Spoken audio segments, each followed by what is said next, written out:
Just doing another tutorial, but we're going to go ahead and go a little bit deeper into the contact pages and also how to export, import through a CSV file, and also just edit a little bit deeper. So let's go with the editing a little deeper first.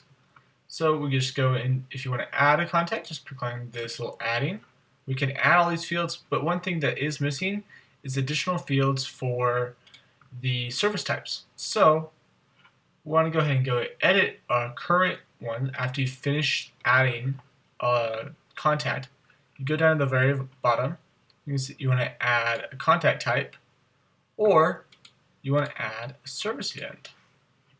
But just make sure to use these little adding buttons. And then once you're finished, press submit and submit. And you'll go ahead and save it to update the contact. But also, let's just go ahead and go into the export import, which is I think one of the main functions that will help save time. So let's go into export first, which will export the entire list. And then in here, you'll get something like this, which is a comma separated value file.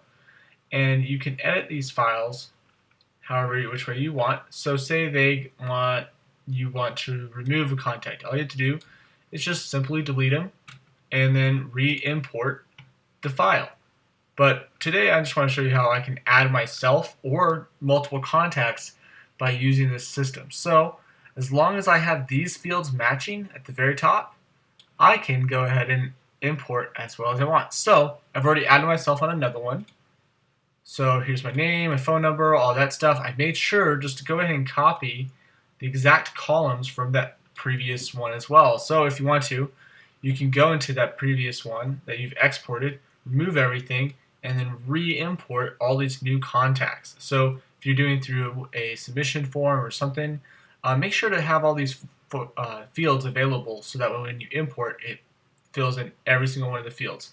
Also, one thing to note is that the date.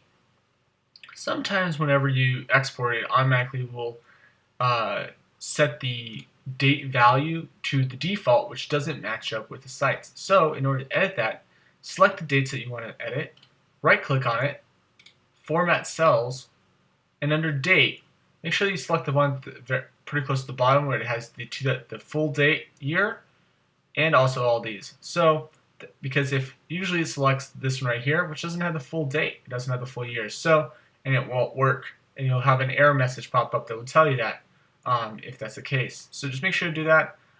If you don't, then I'll just tell you to do it before you import. So I've already saved this file on my computer, and I'm going to make sure it's saved again. Now I want to add myself in here without having to go in and add a person. I'm going to go ahead and say import.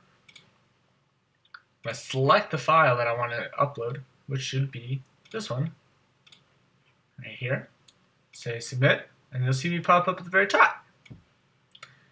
And then you can go ahead and go in here and edit.